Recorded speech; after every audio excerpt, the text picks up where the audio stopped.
रशियाने युक्रेनवर आक्रमण करून आता 7 दिवस झालेले आहेत.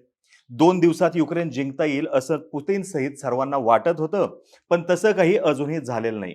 युक्रेन कधी गुडघे टेकणार किंवा युक्रेन कधी बेचिराग होणार, अशा सुरुवातीच्या टप्प्यातील चर्चा आता मागे पडल्यात. आणि सर्वात मोठी आणि महत्वाची चर्चा ही होते की पुतीन हे एका ऐतिहासिक पराजयाकडे वाटचाल करतायत का याची. असंही म्हणलं जातंय की Putin may win the battle but still lose the war. आज आपण चर्चा करणार आहोत ही की पुतीन यांच्या बाजूने वाहणारं वारं अचानक फिरलं कसं, तसंच रशियावरती कोणते कोणते निर्बंध संपूर्ण जगाने टाकले ते देखील, आणि येणाऱ्या काळात अजून काय काय होऊ शकतं याची सुद्धा आज आपण चर्चा करणार आहोत.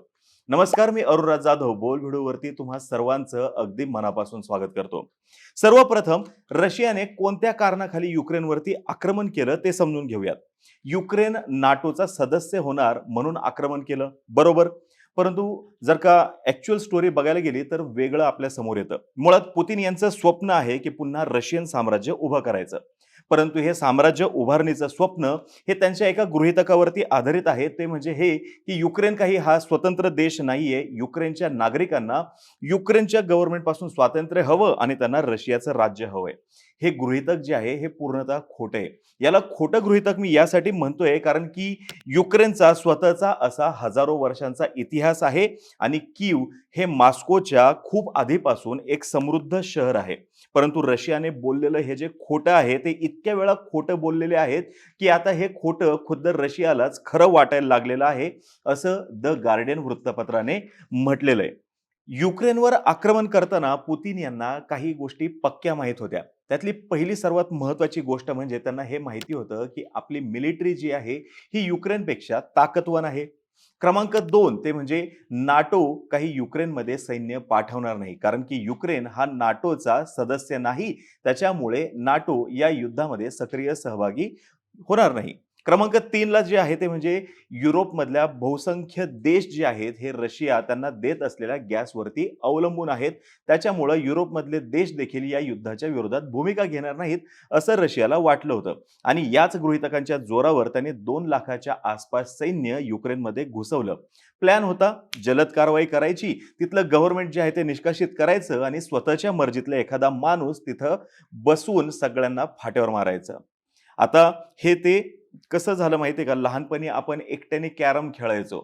एकट्याने कॅरम खेळताना पांढऱ्या काळ्या दोन्ही गोट्या आपण एकट्यानेच खेळायचो. मग डोक्यामध्ये हे फिक्स असायचं की कोणत्या गोट्या आपल्याला जिंकवायच्यात किंवा कोणता रंग जिंकवायचा आहे. हे अगदी तसंच आहे, कारण की या प्लॅनमध्ये जी महत्वाची गोची आहे त्याच्याकडे दुर्लक्ष केलं गेलं होतं. ती गोची ही होती की अमेरिकेला अफगाणिस्तानमध्ये मिळालेला धडा पुतीन अगदी सोयीस्करपणे विसरले आणि खुद्द रशियाला सुद्धा अफगाणिस्तानमध्ये जी अद्दल घडली होती तेही ते विसरले.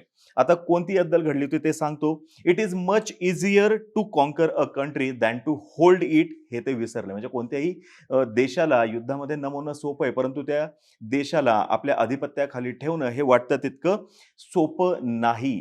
युक्रेन कदाचित हे जिंकतील सुद्धा रशियावाले, परंतु युक्रेनची जनता रशियाच्या हातचं बाहुलं सरकार स्वीकारेल का, हा देखील फार महत्वाचा प्रश्न आहे. आणि हा प्रश्न यासाठी महत्वाचा आहे की या प्रश्नाचं उत्तर घेण्यासाठी तुम्ही कुणाकडे जाताय. जर का पुतीन यांना तुम्ही हा प्रश्न विचारला तर ते म्हणणारच होय की युक्रेनची जनता हे स्वीकारेल, कारण की त्यांच्या दृष्टीने युक्रेन हा काही देश नाही आणि युक्रेनच्या नागरिकांना युक्रेनकडून स्वातंत्र्य हवे आहे आणि रशियाचं त्यांच्यावरती राज्य हवं आहे. आता हे पुतीन यांना वाटतंय. आता एक असं सुद्धा पुतीन यांचं गृहीतक आहे, ते म्हणजे की 2014 मध्ये रशियाला काही जास्त विरोध झाला नाही ज्यावेळेस त्यांनी क्रिमिया गिळंकृत केलं. मग आता कशासाठी विरोध होईल असंही त्यांना वाटत होतं. प्रत्येक दिवसागणिक हे क्लिअर होत चाललेलं आहे की रशियाचा गेम कुठेतरी चुकलाय. युक्रेनचा प्रत्येक नागरिक आणि त्यांचा अध्यक्ष सुद्धा कडवा प्रतिकार करताना दिसत आहेत. आणि नुसत्या गप्पाड्या होत नाहीयेत हेही समजून घ्या. संपूर्ण जग, संपूर्ण युक्रेनच्या जनतेचं कौतुक करते. येणाऱ्या काळामध्ये एकटा युक्रेन हरेल सुद्धा, परंतु युक्रेनवरती रशियाला होल्ड ठेवणं हे वाटतं तितकं सोपं नाहीये. आणि युक्रेनवरती जर का होल्ड ठेवायचा असेल ते तेव्हाच शक्य होईल जेव्हा युक्रेनचे नागरिक हा होल्ड त्यांना ठेवू देतील, आणि सध्या तरी ते अवघड दिसतंय. तुम्ही 300 मूव्ही पाहिला असेल, त्याच्यामध्ये तो राजा सांगतो की तुम्ही कुठे आलेला आहात, तर स्वतंत्र नागरिक असलेल्या देशामध्ये आलेला आहात आणि त्यानंतर झालेला पिक्चर जो आहे पूर्ण तुम्ही बघितलेला असेल. या ठिकाणी असं आहे, की स्वतंत्र 4.5 कोटी जनतेला वेठीस धरायचंय, जे वाटतं तितकं सोपं नाही.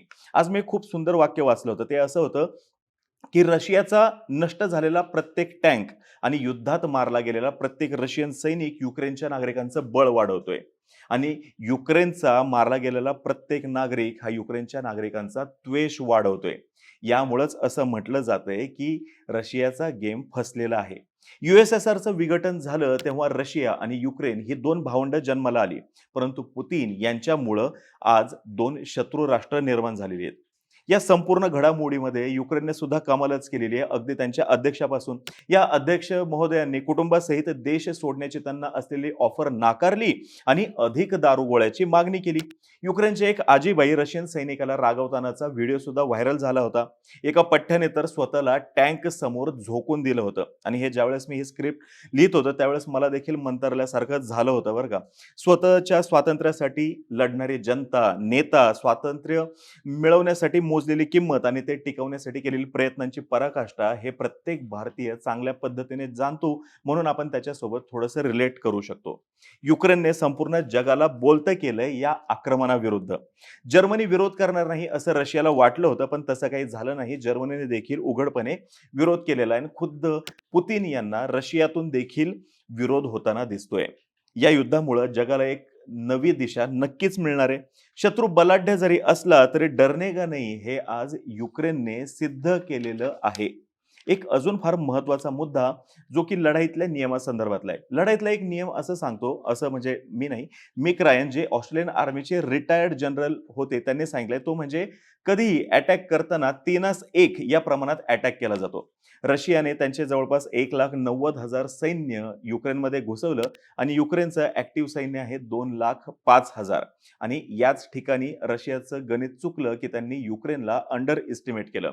रशियन सैनिक सुद्धा अशा ठिकाणी युद्ध करतायत की जिथं त्यांचे खूप म्हणजे नातेवाईक सुद्धा आहेत, फॅमिली संबंध सुद्धा आहेत. कारण की 91 ला रशियापासून युक्रेन वेगळा झाला, नाही तर अगोदर देश हा एकच होता.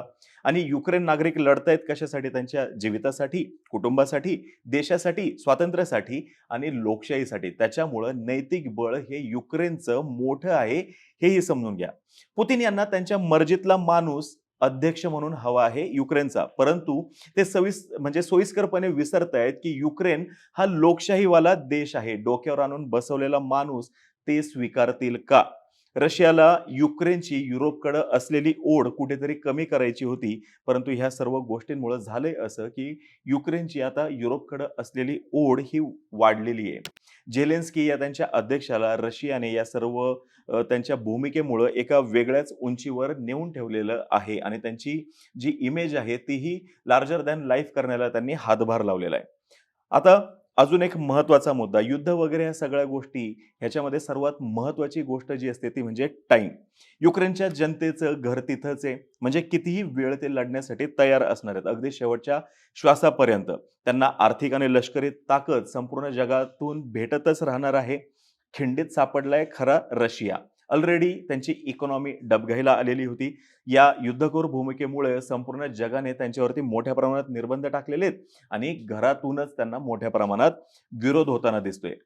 ज्यावेळेस हे निर्बंध निर्बंध आपण बोलतो, तर हे निर्बंध नेमके आहेत काय हेही समजून घेणं फार महत्वाचं आहे.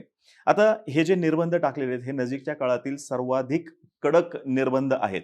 निर्बंध टाकलेले आहेत US, UK, युरोप आणि काही आपले एशियन देश जे आहेत त्यांनी. त्याच्यामुळं आता त्यांना निर्बंध कशामुळे टाकलेत की या निर्बंधामुळं कदाचित रशिया त्याची युद्धखोर भूमिका सोडेल असं सगळ्यांना वाटलं म्हणून. सर्वप्रथम USने कोणते निर्बंध टाकले ते आपण बघूयात. अमेरिकन गव्हर्नमेंटनं अमेरिकन नागरिकांना आणि त्यांच्या कंपन्यांना जी रशियाची सेंट्रल बँक आहे त्याच्यासोबत व्यवहार करण्यास नकार दिलेला आहे. त्याच्यामुळे रशियाचा अर्धा पैसा जो आहे तो इथेच संपलेला आहे. स्विफ्ट फायनान्स जे आहे ते देखील त्यांनी रशियन बँकचं बंद केलेलं आहे आणि क्रिप्टो व्यवहारांवरती देखील करडी नजर ठेवलेली आहे. मास्टर कार्ड आणि व्हिसा जे आहेत यांनी त्यांच्या कार्डद्वारे होणाऱ्या पेमेंट ऍक्टिव्हिटी देखील थांबवलेल्या आहेत. रशियाकडे जवळपास 630 बिलियन डॉलरचं रिझर्व्ह होतं. यातील $100 बिलियन हे US डॉलरमध्ये होते. आता तेही त्यांचे गेल्यातच जमा आहेत. Google आणि YouTube यांनी देखील रशियाचं पेमेंट जे आहे ते थांबवले. रशियन जे कोणी छोटे-छोटे असतील त्यांचे पेमेंट्स थांबवलेले आहेत. आता बघूयात UKने कोणते-कोणते सँक्शन्स लावलेले आहेत. त्यांनी जहाजं जी रशियाकडून ओन केली जातात, कंट्रोल केली जातात, चार्टर्ड अँड ऑपरेटेड जे आहेत, पर्सन कनेक्टेड टू रशिया ही सर्वच जहाजं त्यांनी बंद केली आहेत. रशियाचा झेंडा असलेली आणि रशियामध्ये रजिस्टर केलेली जहाजं सुद्धा त्यांनी पूर्णपणे ब्लॉक केलेली आहेत. टोटल स्विफ्ट बँक आहे म्हणजे बँकांचा जो व्यवहार होतो तोही त्यांनी बंद केलेला आहे आणि ज्या कोणत्या महत्त्वाच्या रशियन कंपनीज आहेत त्यांना देखील UK मधून येणाऱ्या काळामध्ये कोणत्याही पद्धतीचा पतपुरवठा होणार नाही, कर्ज भेटणार नाही याची देखील त्यांनी म्हणजे सोय करून ठेवलेली आहे. यासोबतच 100 अब्जाधीश जे रशियातले आहेत आणि त्यांच्या कंपन्या ज्या आहेत यांच्यावरती देखील त्यांनी बंदी घातलेली आहे. यासोबतच मिलिटरीच्या यूजचे कोणतेही जे वस्तू आहेत त्या एक्सपोर्ट करण्यावरती देखील त्यांनी बंदी घातलेली आहे. यासोबतच जे UK मध्ये रशियन नागरिक आहेत त्यांना त्यांच्या अकाउंटवरती 50,000 पाउंडांपेक्षा जास्त डिपॉझिट करता येणार नाही हेही त्यांनी सांगितलंय. आणि हेच निर्बंध सेम बेलारूसला देखील त्यांनी लागू केलेले आहेत. युरोपियन युनियनने देखील सर्व हेच निर्बंध टाकलेले आहेत. परंतु अजून एक महत्त्वाचा निर्बंध म्हणजे युरोपचा जो एअर स्पेस आहे तो त्यांनी रशियन प्लेन्सला आणि अगदी प्रायव्हेट प्लेन्सला देखील बंद केलेला आहे. स्वित्झर्लंड सारखा देश जो कुणाच्या अधात-मधात नसतो आणि युरोपियन युनियनचा भाग नाही, त्यांनी देखील रशियाच्या संबंधित ज्या काही ॲसेट्स आहेत त्या सर्व त्यांनी फ्रीज केलेल्या आहेत. यामुळे रशिया जो आहे अधिकाधिक अडचणीत सापडत चाललेला आहे आणि म्हणूनच मी मगाशी वाक्य वापरलं की खरा खिंडीत सापडलाय तो म्हणजे रशिया.